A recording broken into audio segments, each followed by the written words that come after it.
Assalamualaikum warahmatullahi wabarakatuh. Selamat pagi, salam sejahtera untuk kita semua.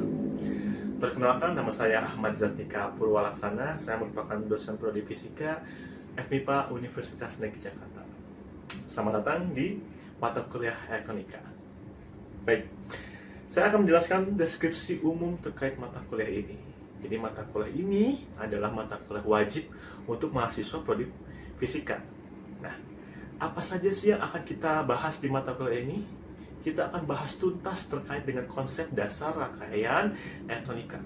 Mulai dari elemen dasar penyusun dari rangkaian listriknya, teori dan analisis rangkaian, arus bolak-balik hingga aplikasi dari komponen semikonduktor seperti transistor, dioda, dan juga op-amp.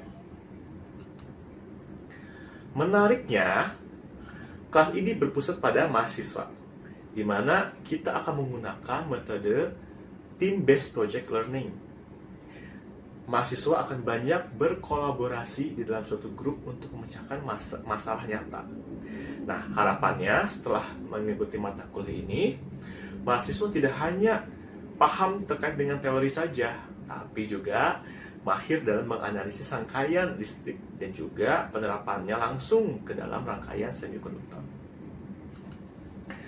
Nah, sekarang setelah deskripsi umum yang telah saya sampaikan tadi, pertanyaannya adalah apa sih target utama atau capaian pembelajaran, kita sebut saja CPL, dalam mata kuliah ini.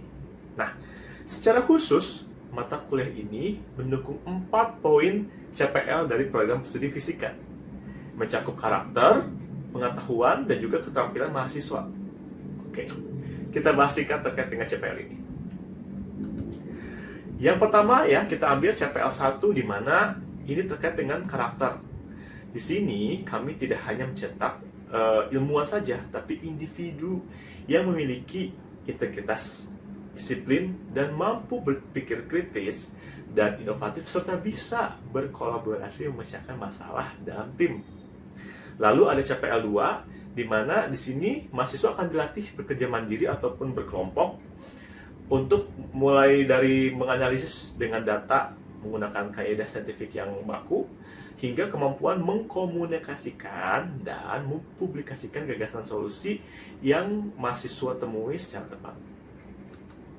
Lalu dari segi keilmuan dipilih CPL 3 di mana harapannya mahasiswa akan semakin menguasai konsep teoritis fisika baik klasik maupun modern. Serta menggunakan pendekatan matematika dan komputasi untuk memecahkan berbagai permasalahan fisika. Dan yang terakhir diambil CPL 6, ini ranah aplikatif ya. Nah, di mana mahasiswa ditargetkan untuk menguasai keterampilan instrumentasi dan komputasi fisika.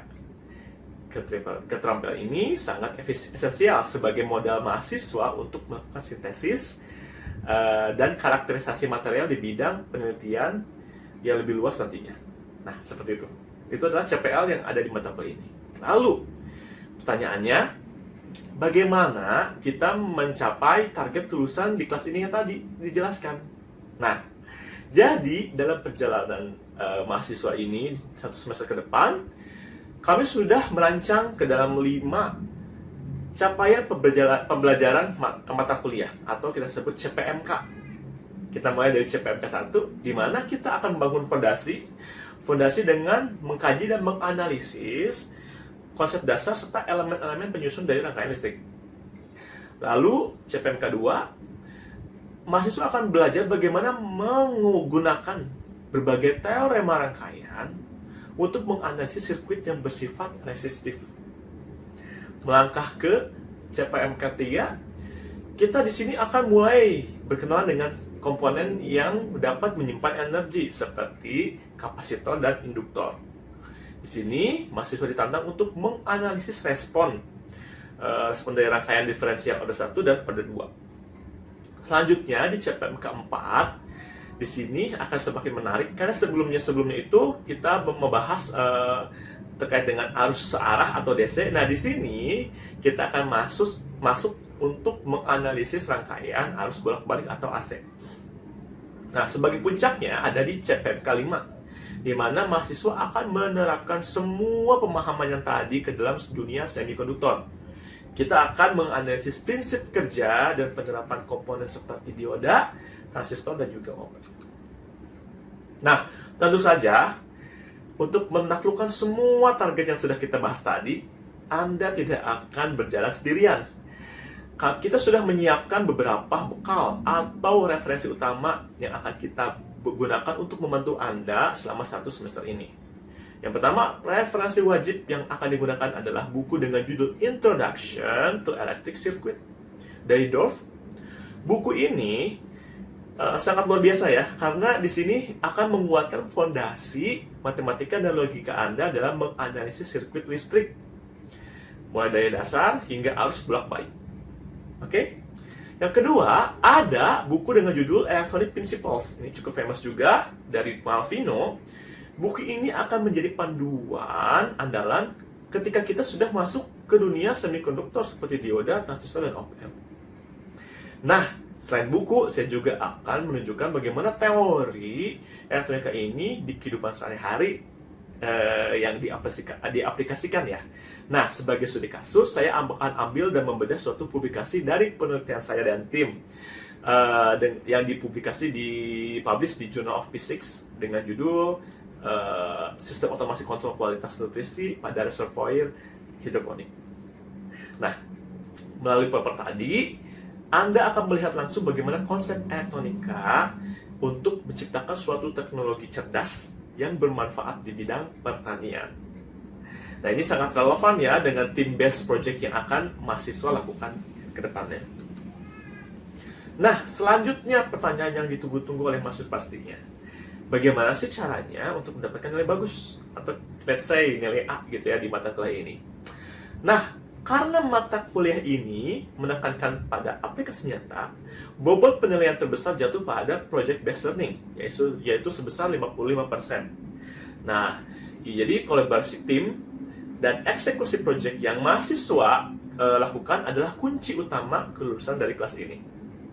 Dan tentu saja, pemahaman teori Anda akan tetap diuji.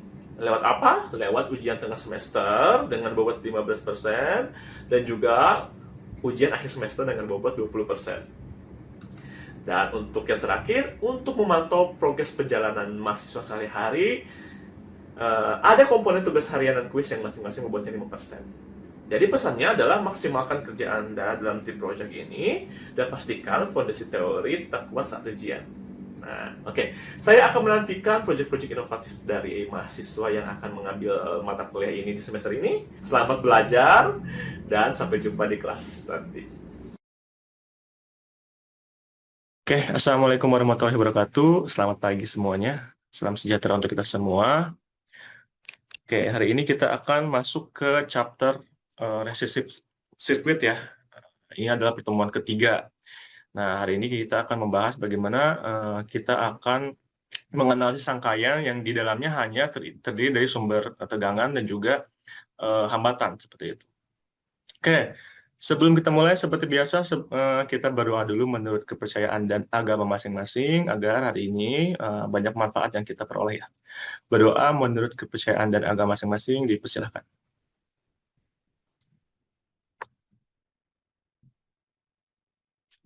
Oke, kita masuk dulu ke review ya. Nah, coba kita review dulu. Pertama sebelumnya itu kita belajar terkait dengan parameter-parameter yang ada di rangkaian listrik. Contohnya adalah arus dan juga tegangan. Nah, untuk arus, ada yang masih ingat apa itu arus? Saya, Pak.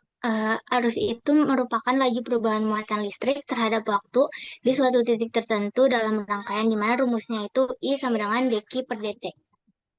Oke, arus itu adalah Oke, arus itu kata siapa tadi? Sylvie ya. Dia itu adalah seperti laju ya, laju dari suatu sebentar. Suatu apa tadi Debbie?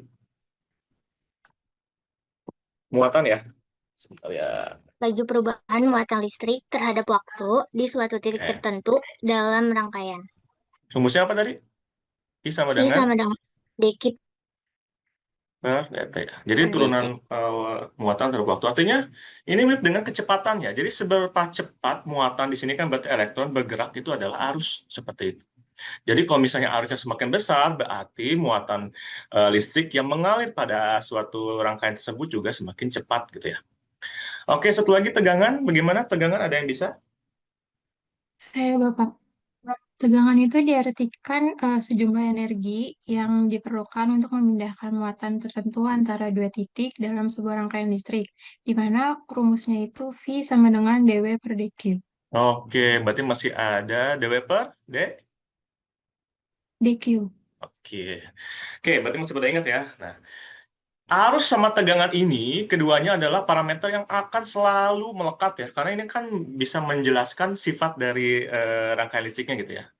Sampai nanti kamu di chapter akhir juga pasti dua parameter ini akan muncul terus ya, seperti itu.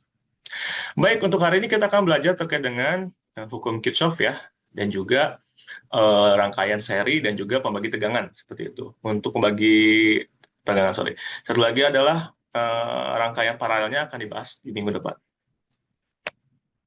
Nah, ini adalah sub CPMK dari RPS ya. Nanti indikatornya kalian itu akan dilihat ya, apakah sudah mampu mengkaji konsep rangkaian resistif dan menerapkan pada hubungan seri paralel untuk pengecekan setelah selesai belajar dari chapter ini seperti itu. Nah, ini bisa dilihat dari RPS ya. Nah, ini jadi nanti diharapkan kalian bisa mampu mengkaji konsep ini gitu ya dan menerapkannya pada hubungan seri paralel. Oke, ini kepotong ya sedikit dulu. Nah, sekarang mengapa sih kita harus mempelajari ini gitu ya. Jadi kalau kita lihat di sini rangkaian listrik itu bukan sekedar kabel-kabel yang disambung secara acak ya. Apalagi misalnya kalau kalian nanti praktikum itu pakai breadboard ya. Nah, udah pakai breadboard, jumpernya kemana-mana gitu. Jadi seolah-olah jadi semerawut gitu ya. Padahal kan sebenarnya ini tuh adalah suatu keaturan yang sistem ya. Di mana setiap rangkaian listrik itu memiliki sifat listriknya masing-masing gitu ya. Sifatnya bisa dilihat dari apa? Dari arus dan juga tegangan. Isinya apa aja sih di suatu sistem rangkaian listrik ini? Pertama tentu saja ada komponennya ya. Komponen-komponennya bisa nanti kita lihat ada resistor, ada kapasitor, ada lain-lain. Dan juga bagaimana antar komponen ini terhubung itu akan mempengaruhi dari sifatnya. Jadi kalau misalnya dipasang seri sama paralel, pasti nanti sifatnya berbeda. Berapa arusnya, bagaimana sifat arusnya, dan juga sifat tegangannya. Seperti itu. Nah, untuk mengetahui sifat dari arus dan tegangan tersebut, kita akan belajar hukum Kirchhoff ini ya, salah satu caranya. Jadi tujuan kita hari ini adalah menguasai anatomi dasar rangkaian, lalu membedah hukum Kirchhoff, lalu menerapkan konsep rangkaian seri paralel. Oke, jadi nanti hukum ini salah satu hukum fundamental ya untuk mengetahui bagaimana sifat dari rangkaian listrik, terutama di bagian arus dan juga tegangan. Oke, sebelum kita masuk ke hukum Kirchhoff-nya, kita di sini ya.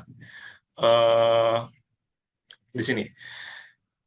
Kita tahu tadi sebuah rangkaian listrik itu pasti terdiri dari elemen-elemennya. Elemennya itu ada resistor, kapasitor, induktor ya, dan tidak lupa dengan sumber tegangan atau sumber arusnya. Elemen-elemen ini akan memiliki simbol kotak ini ya. Nah, kotak ini itu adalah simbol dari elemennya. Jadi kalau di sini ditulisnya kotak, jadi itu elemen, bisa resistor, bisa kapasitor, bisa sumber tegangan ya, seperti itu. Nah, agar arus bisa mengalir, syaratnya adalah elemen-elemen ini harus saling terhubung, ya. Kalau misalnya salah satunya terputus, ya arusnya nggak bakal mengalir, ya, karena ada kebocoran, gampangnya seperti itu. Harus terhubung, nah, ini kata kuncinya, satu sama lain.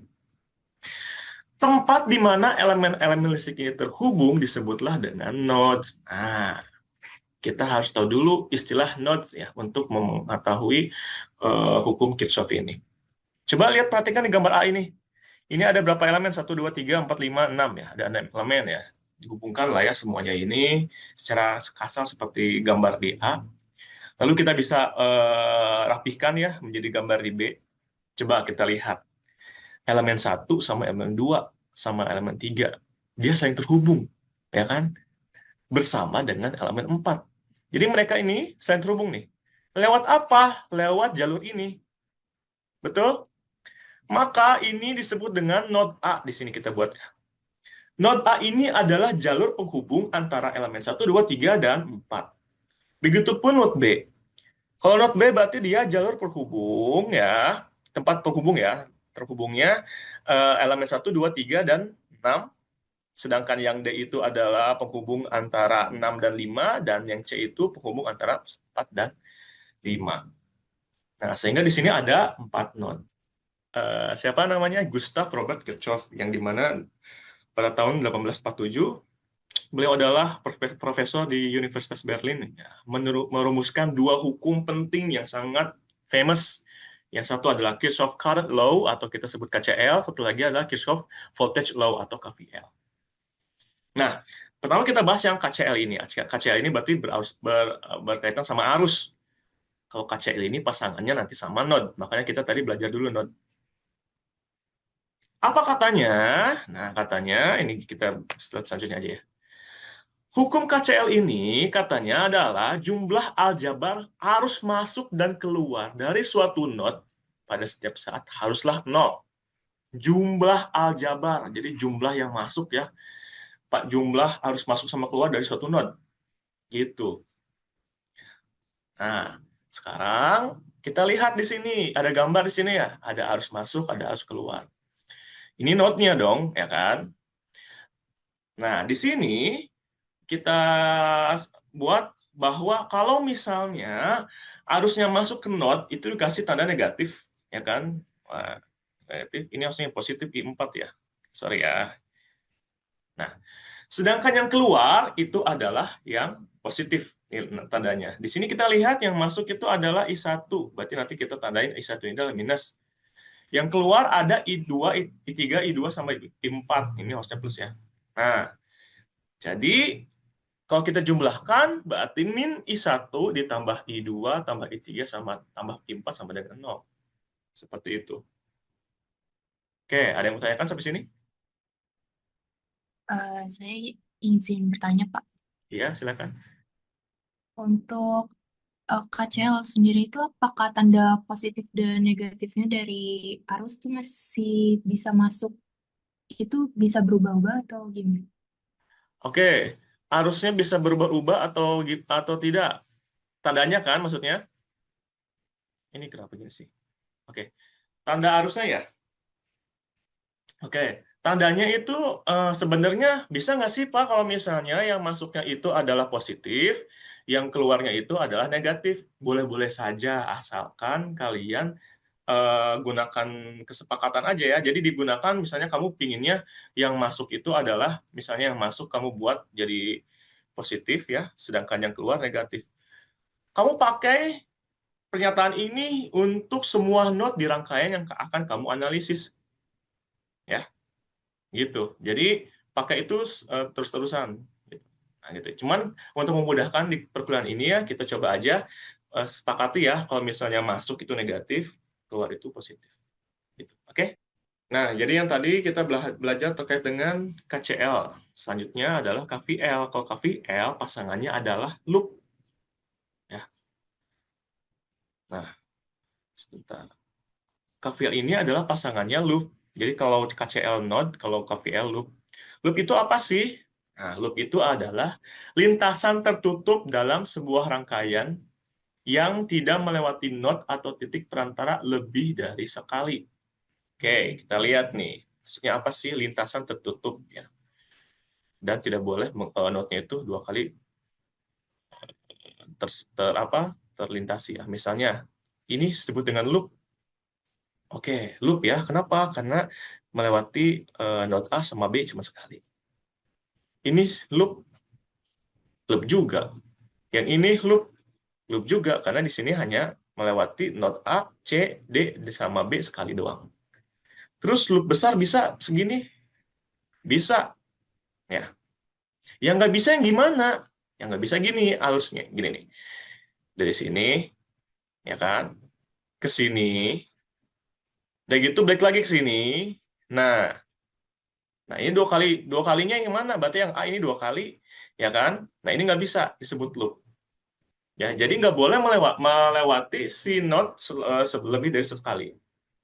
Setelah loop ini, kita lihat aturan dari KVL itu apa. Nah, pengertiannya, hukum KVL itu menyatakan bahwa jumlah aljabar dari tegangan di sekitar loop tertutup haruslah nol. Gitu. Dengan gimana sih cara aturannya? Gini aturannya ya. Aturannya kita pakai arah jarum jam. Nah, nanti pasti ada tanda negatif sama positif ya di rangkaian apa namanya listriknya. Kalau misalnya dia sumber daya, berarti tandanya gini ya, negatif, positif. Kalau misalnya dia itu resistif, dia mulai dari positif negatif. Ini ada di chapter sebelumnya ya, saya jelaskan bahwa yang satu itu sifatnya mensuplai, yang satu lagi mengkonsumsi. Oke, caranya gimana? Kalau misalnya pada saat kita putar, dia ketemu positif dulu, berarti dia akan memiliki tegangan positif. Berarti ini positif. Kita putar lagi ke elemen selanjutnya. Dia ketemu positif dulu, baru negatif. Berarti dia juga positif. Sama ini juga ya, dia ketemu positif lagi. Di sini ketemu negatif duluan, baru positif. Artinya untuk tegangan 4, 5, dan 6 itu adalah positif, sedangkan tegangan 3-nya adalah negatif.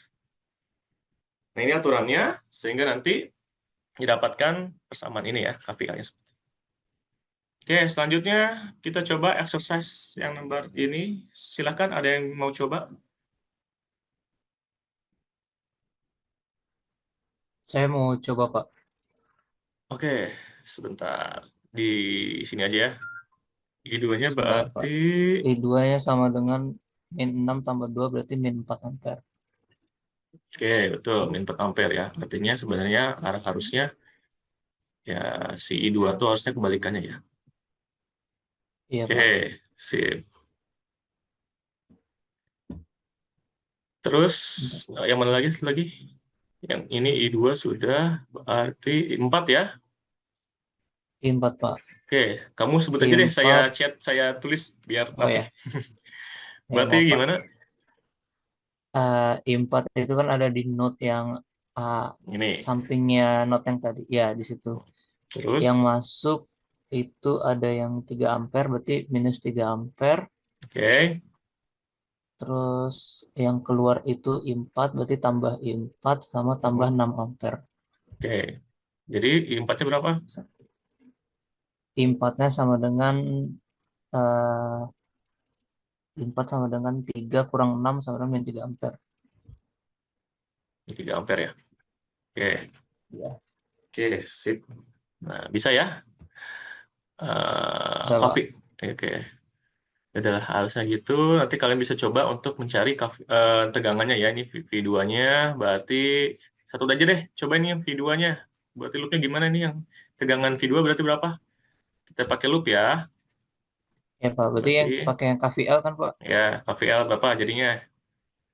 Di Ya. loop pertama itu kalau loopnya searah jarum jam berarti kan kenanya negatif 6 volt dulu, min 6 volt, kemudian kena negatif dari V2, V2 udah ya. itu aja sama dengan 0. Berarti V2-nya berapa? Berarti V2 sama dengan min 6 volt. Sip. Nah, nanti bisa dilanjut ya. Yang selanjutnya sama tekniknya seperti itu. Oke, terima kasih Habibul. Ya, Pak. Oke. Nah, sekarang kita masuk ke ini ya. Soal yang ini, ada yang mau coba? Saya boleh coba, Pak. Oke, sebentar. Pindah dulu ke sini. Ini gimana? Saya tulisin aja ya, biar rapi. Baik, Atau, baik, Pak. oke, gimana? Jadi kan kalau dari gambar kita diketahui ada sumber 12 volt ya, Pak. Oke. Terus yang ditanya itu adalah voltage pada kedua polaritas yang sisi positif dan negatifnya. Nah, di polaritas sisi positifnya itu ada dua hambatan yang dirangkai secara seri yaitu 16 ohm dan 8 ohm. Sementara pada polaritas negatifnya ada hambatan 4 ohm dan 8 ohm. Nah, yang dilakukan itu yang pertama kan pakai membagi tegangan tadi ya. Kita cari Hmm, yang polaritas positifnya dulu. oke. Kita pakai hambatan yang 8 ohm sebagai pembilangnya. Jadi 8 ohm per 16 ditambah 8 dikali dengan sumbernya itu 12 volt. Nah, didapat 8 per 24 kali 12. Jadi hasilnya itu 4 volt. Oke, volt. Oke, Ya, terus? pada polaritas negatifnya itu kan kita ada 4 ohm sama 8 ohm. Nah, sama Hmm, pembilangnya juga pakai 8 ohm karena titik tengahnya ada di atas eh, 8 ohm. Jadi titik jatuh tegangan yang dipakai adalah di hambatan 8 ohm. Jadi untuk polaritas negatif itu 8 ohm per 4 tambah 8 dikali dengan V sumbernya itu 12 volt. Nah, didapat itu hasilnya 8 volt. Karena 8 ada volt. polaritas yang dimasukkan di soal, kan yang sisi 4 volt itu polaritasnya positif dan untuk 8 volt polaritasnya negatif. Jadi eh, tegangan yang terbaca itu 4 ditambah negatif 8. Hasilnya itu negatif 4, Bapak. Oke, jadi gini ya, V plus min itu sama dengan V plus kurangin V min kan? Iya, betul, Bapak. V plusnya 4 dikurangin 8. Jadi negatif 4. Ini ya? Iya, Bapak. Oke, sip. Baik, untuk exercise 1 itu sudah dikerjakan oleh Habibul. Maka untuk exercise nomor 2 dan juga 3 silahkan dikerjakan mandiri dan jawabannya bisa kalian upload di LMS kita di Epsilon ya.